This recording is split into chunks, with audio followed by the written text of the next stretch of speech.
Guys, eto na nga pala tayo sa opisina.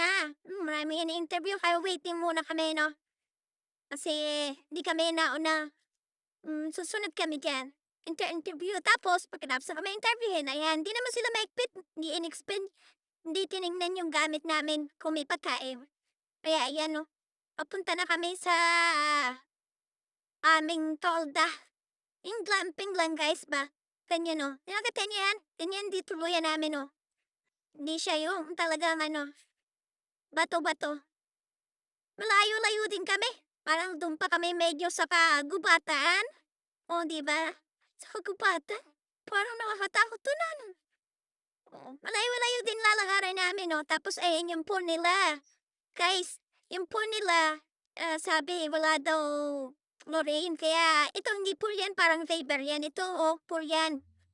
Parang hindi siya natural na water daw yan, wala daw chlorine kaya ganyan itsura. Mm. Tapos lagpas pa kami diyan siyempre, oh.